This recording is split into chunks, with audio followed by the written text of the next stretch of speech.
Bonjour, alors tout a commencé aujourd'hui avec Jean-Luc Reichmann qui avait balancé son teaser sur Twitter. Paul va-t-il rester maître de midi aujourd'hui? Va-t-il décrocher l'étoile de ce beau dimanche ensoleillé? Bien, comme on peut voir, les audiences cartonnent grâce à Paul. Hier, il était à plus de 3,4 millions téléspectateurs. Et puis, mais bon, ça c'était en début d'émission, à la fin. Donc, je sais pas, ça a dû monter au moins jusqu'à 4 ou 5 millions.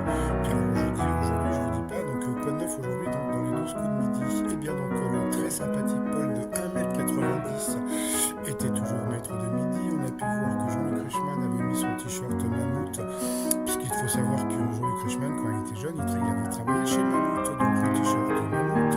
Et puis en hommage à Colucci, j'avais fait il y a très longtemps le t-shirt Mammouth écrase les prix et Mamie écrase les potes.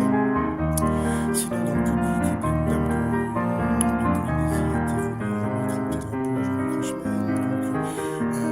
Donc, Paul nous a montré qu'il était toujours aussi sympathique et drôle. Au coup d'envoi, il a eu cette question: dans quel océan se situe la Polynésie française, justement?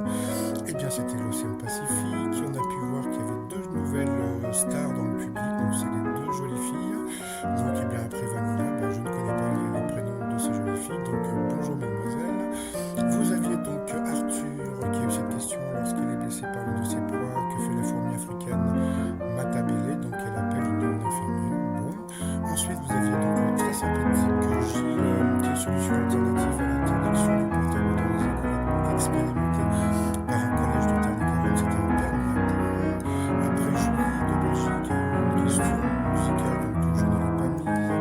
Arthur a eu cette question: dans quel commerce d'animaux avait-il allait fermer tous les 2 jours? Donc c'était les pharmacies, les passés en rouge. Il a été très méchant puisqu'il a pris Paul en duel. Il était tombé sur une question simple: quel objet est fermé bruyamment avant de tourner dans une scène au cinéma? Donc bien sûr c'était un clap.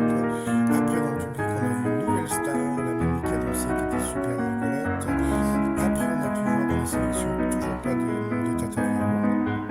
Ensuite, eh bien, la méchante Julie a pris donc Paul en duel, qui est tombé encore sur une question assez simple: dans quel pays la tour de Pise se situe-t-elle? Donc bien sûr c'était en Italie. Après, il s'est retrouvé en coup fatal face à Gilles, qui s'est un petit peu emmêlé le pédale, mais bon, il était vraiment très sympathique. Donc bye bye. Ensuite, eh bien, en coup de maître, il a bien rigolé quand il a vu des questions qui étaient